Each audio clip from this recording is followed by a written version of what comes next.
Grimm's Fairy Tales. King Thrushbeard. There was once a king who had a daughter. She was more beautiful than words can tell, but at the same time so proud and haughty that no man who came to woo her was good enough for her. She turned away one after another and even mocked them. One day her father ordered a great feast to be given and invited to it all marriageable young men from far and near. They were all placed in a row according to their rank and position. First came kings, and then princes, and then dukes, earls, and barons. The princess was led through the ranks, but she had some fault to find with all of them. One was too stout. "That barrel," she said. The next was too tall. "Long and lean is no good." The third was too short. "Short and stout can't turn about." The fourth was too white, the fifth was too red, and the sixth was not straight. So there was something against each of them, but she made especial fun of a good king who stood at the head of the row, and whose chin was a little hooked. "Why," she cried, "he has a chin like the beak of a thrush." After that he was always called King Thrushbeard. When the old king saw that his daughter only made fun of them, and that she despised all the suitors he had assembled, he was very angry. He decided then and there that the first beggar who came to the door would be her husband. A few days afterward, a wandering musician began to sing at the window. When the king heard him, he said, "Let him be brought in." The musician came in, dressed in dirty rags, and sang to the king and his daughter, and then he begged for some coins.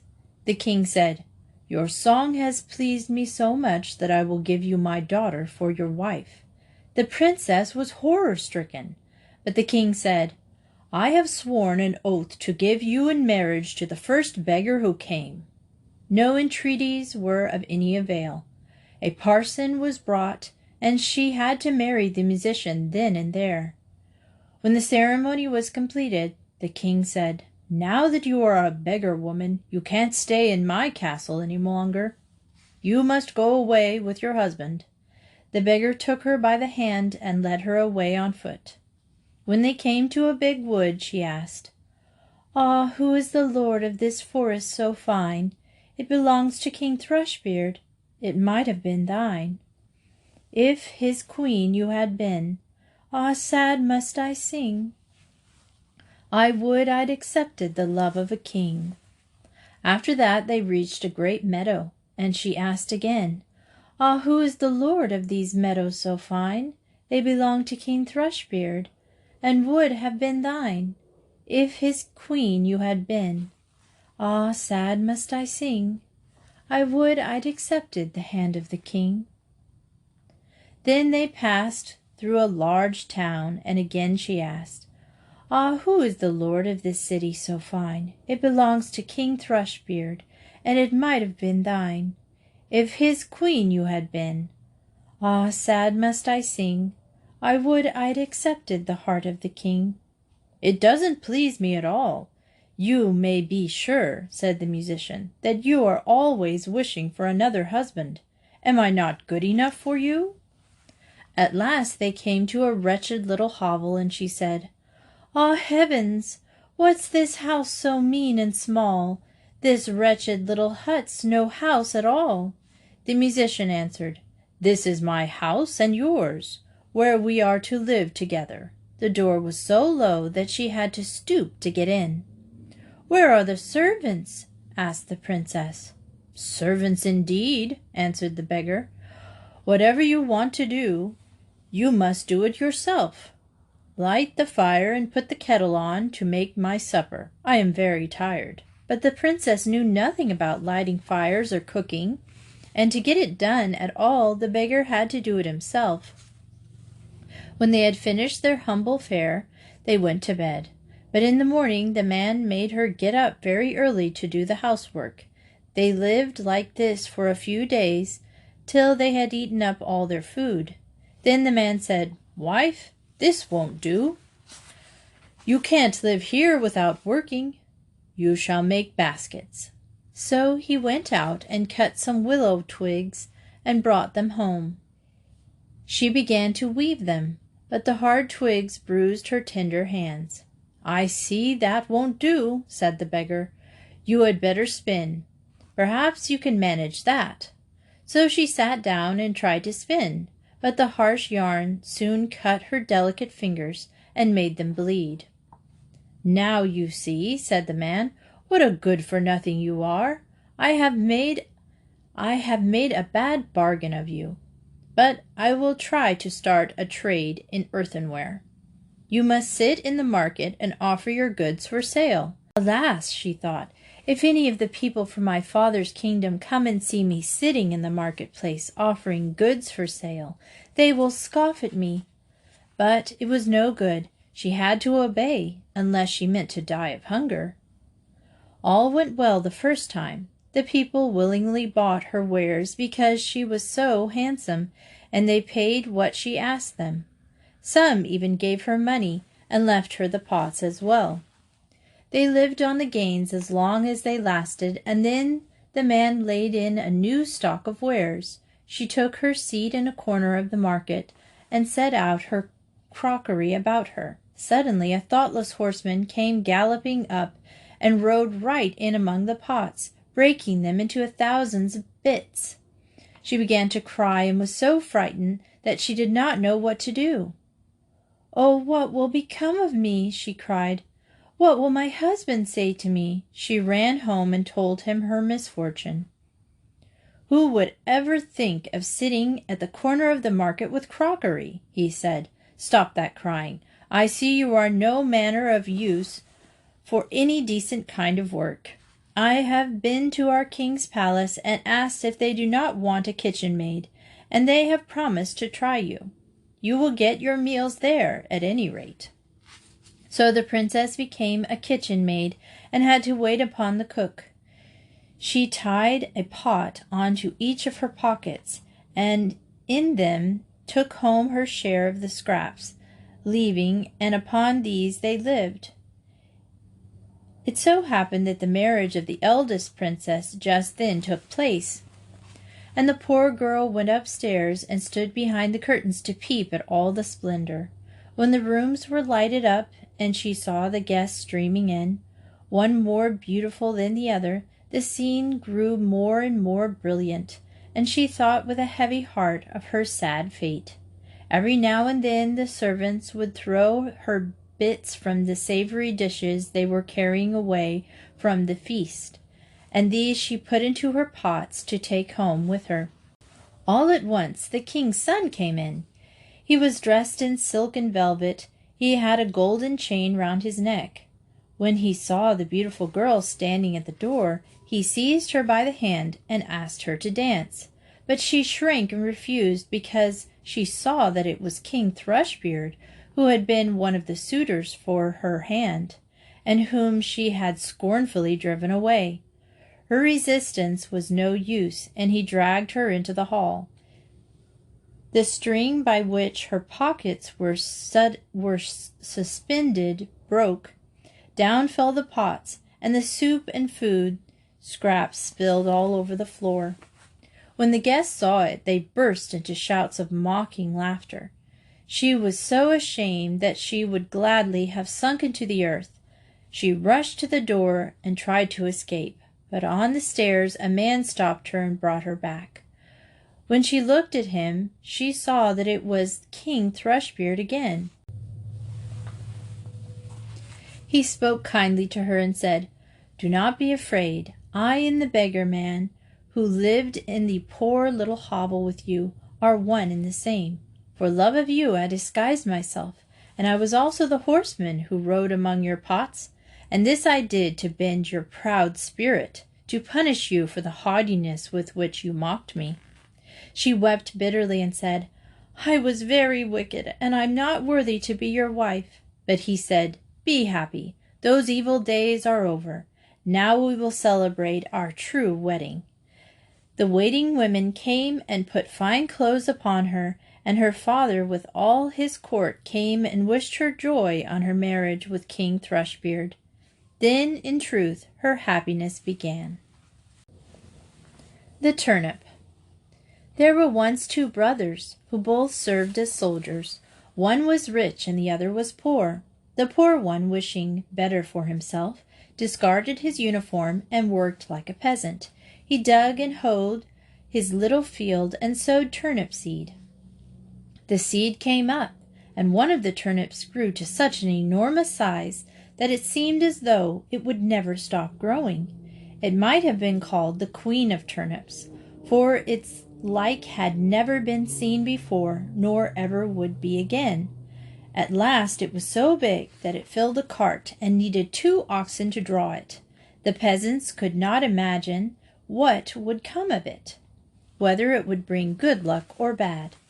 At last he had said to himself, "If I sell it, what shall I gain? I might eat it, but the little turnip would do as well for that. The best thing will be to take it to the king and offer it to him." So he loaded a cart, harnessed 2 oxen, and took it to the court to present it to the king. "What is this extraordinary object?" the king asked. "I have seen many marvels in my time, but never anything so remarkable as this. What seed did it spring from? Perhaps it belongs to you, especially if you are a child of good luck." "Oh, no," said the peasant. "Lucky I certainly am not, for I am a poor soldier, who, since he could keep himself no longer, hung his uniform on a nail, and now he tills the earth. I have a brother who is rich and well known to you, my lord king, but I, because I have nothing, am forgotten by all the world." Then the king pitied him and said, "Your poverty shall be at an end, and you shall receive such rich presents from me that your wealth will equal that of your brother." Whereupon he gave him plenty of gold, lands, fields, and flocks, and enriched him so much that the other brother's wealth could not be compared with his. Now when the rich brother heard what his brother had received for the single turnip, he envied him and pondered how he might gain a similar treasure for himself.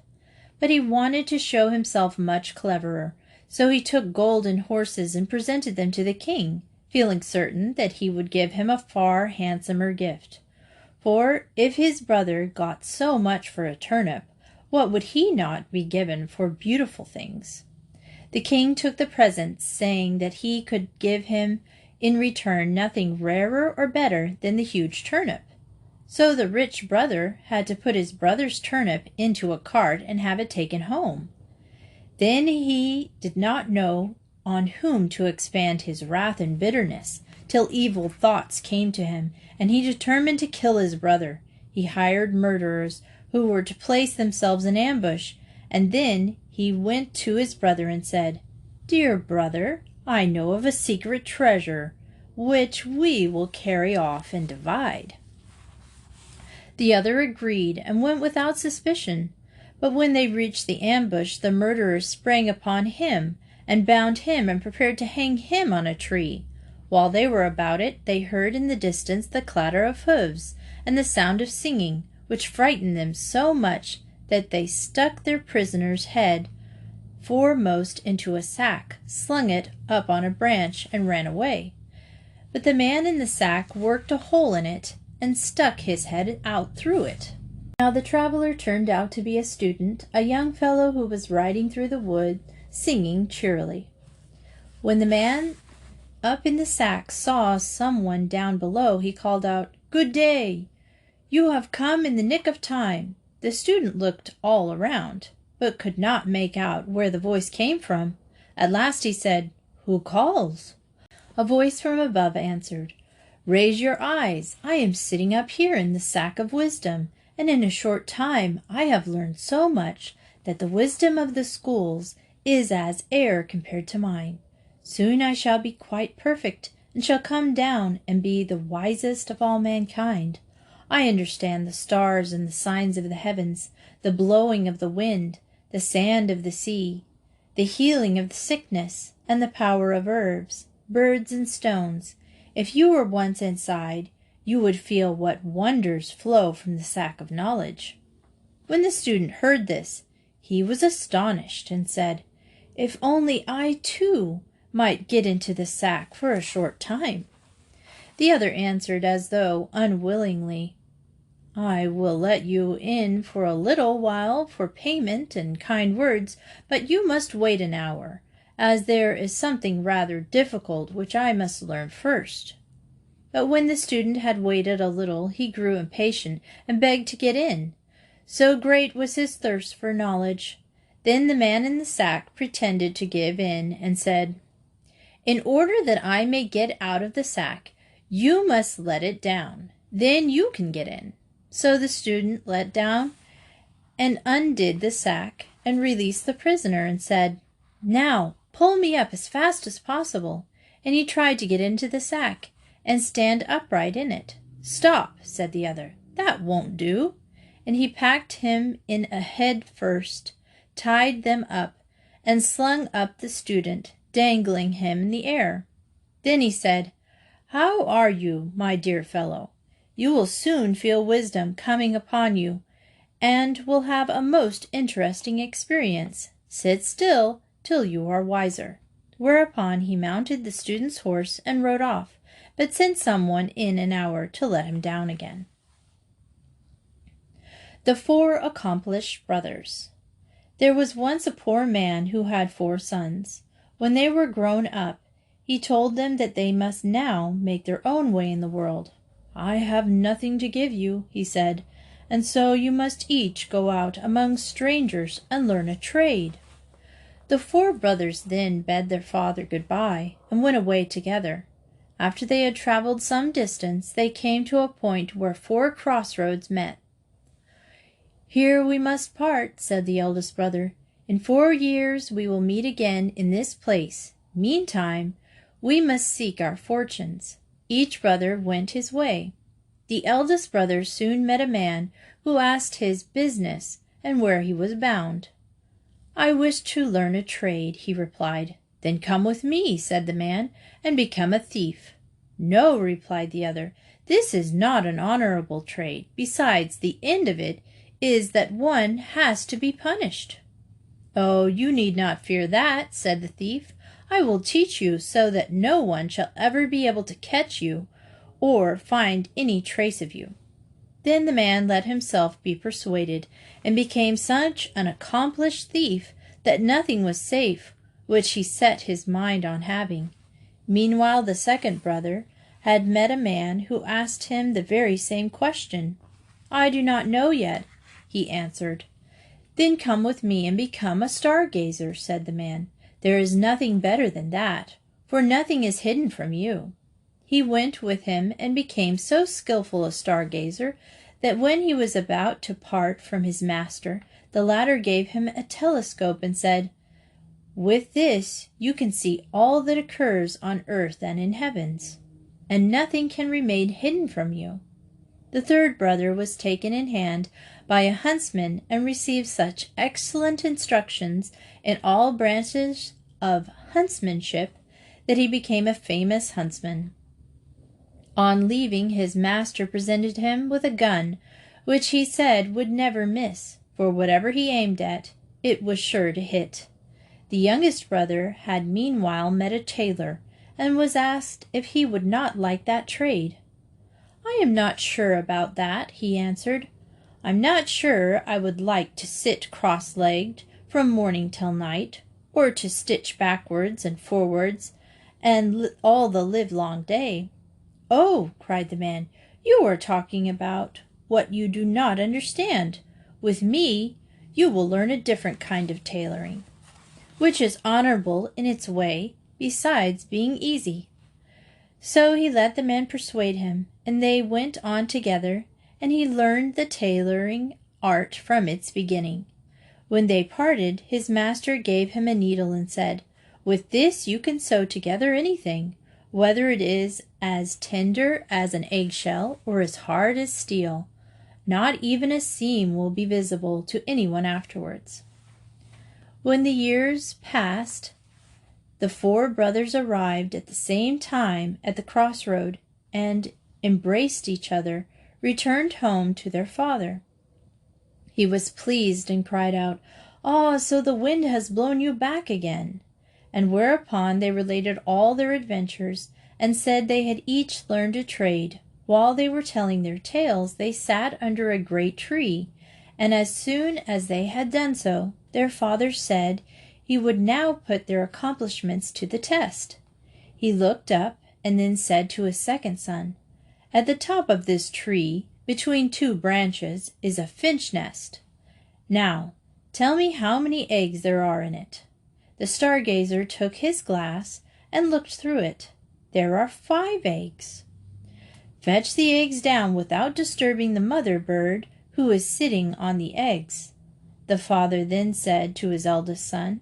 The thief at once climbed up the tree and took the 5 eggs from underneath the bird without disturbing or frightening her, and brought them to his father. The father then laid one at each corner of a table, placed the 5th in the middle, and said to the huntsman, "Now, with one shot, you shall cut them all in half." He aimed, and at the first trial shot the 5 eggs, as his father had wished. "Now it is your turn," said the father to his other son. "You shall sew the eggshells together, and also the young bird which were in them, so that the shot shall not have left any damage or injury." The tailor drew out his needle, and soon did what he had wished him. And when he was finished, the thief had to carry the eggs back into the nest and lay them again under the bird, without her being aware of it. He did this, and the bird finished hatching their eggs a few days afterwards. When the young bird crept out, they had red streak around their neck where the tailor had sewn them together. When his son had done all these things, the father said to them, "Well, you have certainly used your time well and learned what is very useful. I cannot tell now which of you deserves the most praise. That must be left to the next opportunity." Not long afterwards, a great sorrow was felt in the land because the king's daughter had been carried away by a dragon. Her father was grief-stricken. He immediately caused it to be proclaimed far and wide that whoever rescued the princess might have her for a wife. The 4 brothers said, "This is the opportunity we have awaited," and they agreed to go forth together and save the princess. "I will soon discover where she is," said the stargazer. Then, peeping through his telescope, he said, "I see her already. She is on a rock in the middle of the sea far away from here, and a dragon is guarding her." Then he went to the king and asked for a ship for himself and his brothers, and they sailed over the sea till they came to the rock. The princess saw them coming, but the dragon was fast asleep with his head in her lap. "I dare not shoot," said the hunter, "for I might then kill the princess as well as the dragon." "Then I will try my art," said the thief, and he crept near and stole the princess away from the dragon, but so quietly and cleverly that the monster noticed nothing and slept on. Full of joy, they hurried with her into the ship, but the dragon soon awoke, missed the princess, and came flying through the air in a rage in pursuit of her. Just as he was hovering above the ship and was about to alight, the huntsman took aim, fired, and shot him through the heart. The dragon fell, but in his fall he crushed the whole ship to pieces because of his great size and weight. Fortunately, however, they saved a couple of planks, and on these the 4 brothers and the princess swam about in the sea until the tailor, with his wonderful needle, sewed together the 2 planks with great stitches, and then selected the remaining pieces of the ship. These he sewed together so cleverly that in a short time the whole vessel was as tight and complete as before, and they sailed home in safety.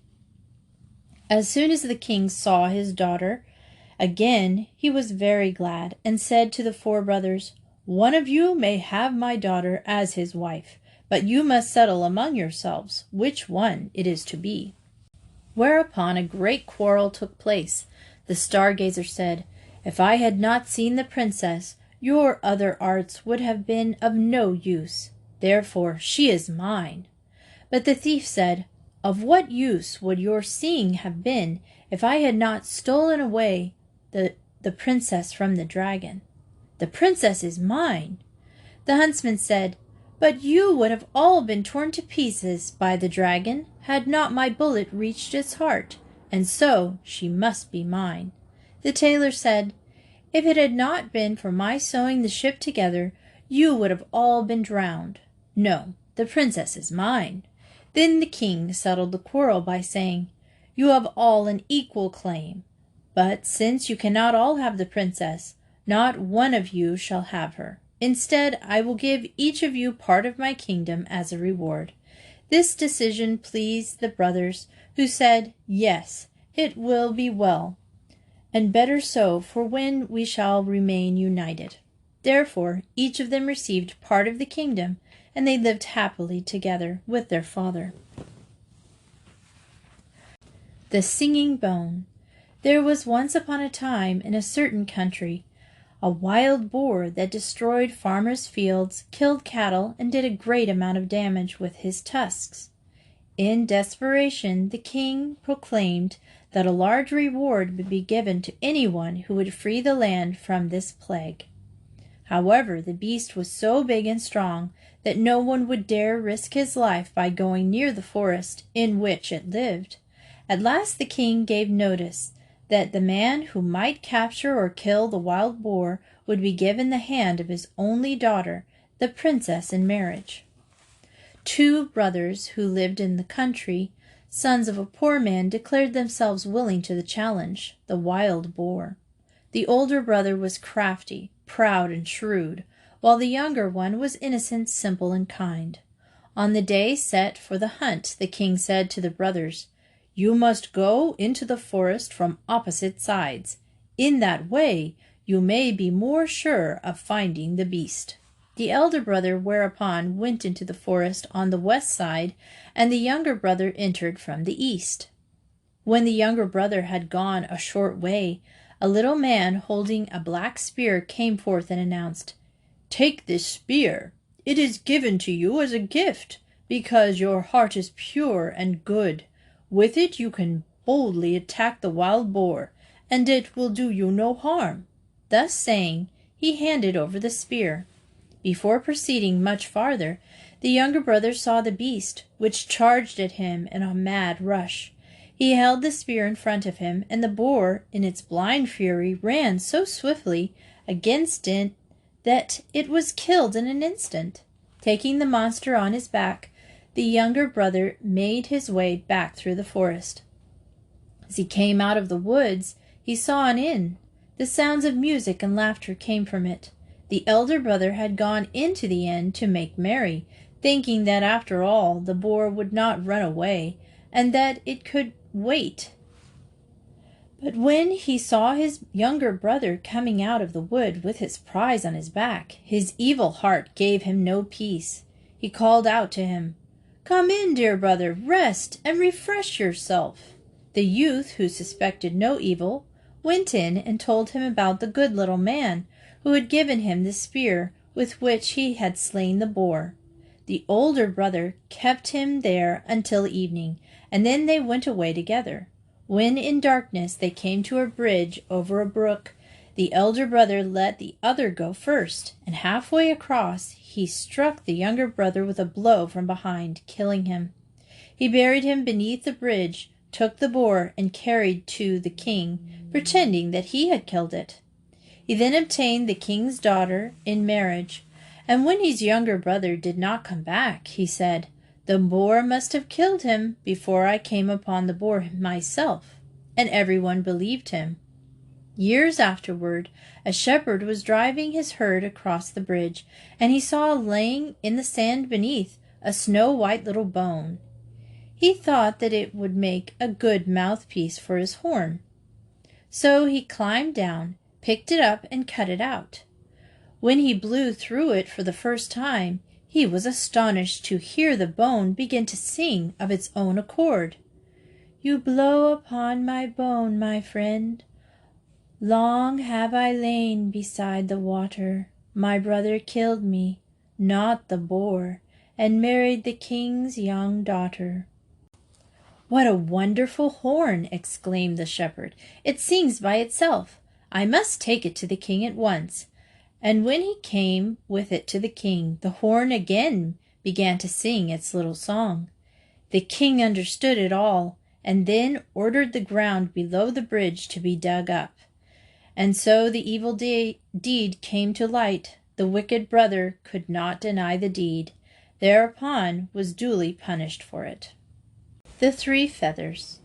There was once a king who had 3 sons, 2 of whom were wise and clever, but the third was so simple, people gave him the name of Simpleton.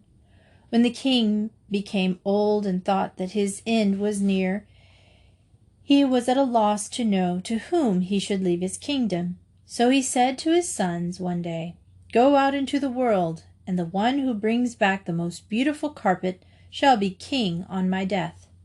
And so there might be no dispute among them, he led them to the gate, and blowing 3 feathers into the air, said, "You shall go as these fly."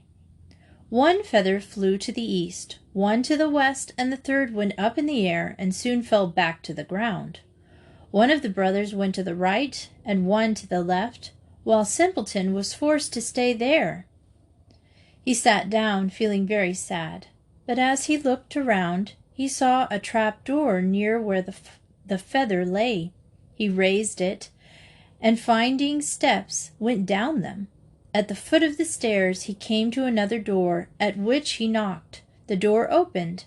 The simpleton saw a large frog seated on a throne, surrounded by many little frogs. "What would you like?" the large frog asked. "I would like to have the finest, most beautiful carpet that ever was made," was the reply. She called one of the young ones and said, "Hop about now and bring me the bag." The young frog brought the bag. The old one opened it and took out a carpet more beautiful than any that had ever been seen on earth, and gave it to Simpleton. This was just what he wanted. He thanked her and went up the steps. The 2 others, thinking that their brother was too silly to find a carpet, said each to himself, "I need not take any pains about the carpet. My brother and I will inherit the kingdom." They both took only some coarse shawls. They all returned at the same time, and when they saw the fine, beautiful carpet that Simpleton had brought to the king, they were greatly astonished. "If justice is done," said the king, "my youngest boy deserves the kingdom." But the 2 others would not listen to this decision, and gave their father no peace, saying it would be impossible for Simpleton to rule the kingdom. He did not know enough to be king, and they begged that another trial be given them. He consented and said, "Whoever brings me the most beautiful ring shall inherit the kingdom." Once more he led them out of the castle and blew 3 feathers into the air to indicate the direction in which they were to go. The 2 eldest went east and west, while Simpleton's feather fell near the trap door. He descended the stairs and went again to the large frog, asked her for a beautiful ring. She ordered the bag brought directly to her, and took from it a ring glittering with precious stones. The 2 brothers laughed at the thought of Simpleton finding a ring, and went to no trouble. They merely took an old wagon ring which they found, and brought that to the king. When Simpleton showed his ring, the king said a second time, "The kingdom belongs to him." But the 2 older brothers tormented the king until he made a third condition, which was that whoever brought home the most beautiful maiden should have the kingdom. A third time were the feathers blown, and they flew as before. Without hesitation, Simpleton went to the frog and said, "I would like to take home a beautiful maiden." "A beautiful maiden?" said the frog. "At present she is not here, but she soon will be." She gave him a hollow carrot, before which 6 mice were harnessed. "What shall I do with this?" asked Simpleton. "But put one of my little frogs in it," was the answer. He seized one at random and placed it in the yellow carrot, but scarcely was it seated when a great change took place. The frog was changed into a beautiful maiden, the carrot into a coach, and the mice into horses. Simpleton kissed the maiden and seated himself by her in the coach and drove away to the castle. The two brothers arrived soon after, but they had not learned by experience. They took no more trouble than before, and each had brought home the first peasant girl he met upon the road. As soon as the king saw these maidens, he said, "My youngest son shall receive the kingdom on my death."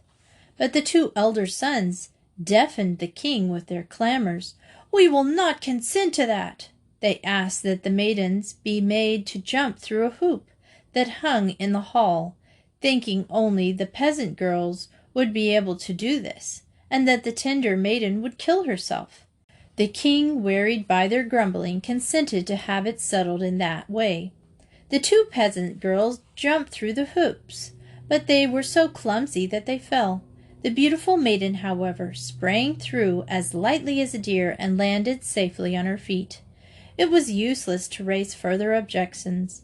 Simpleton received the crown and ruled the kingdom for many years.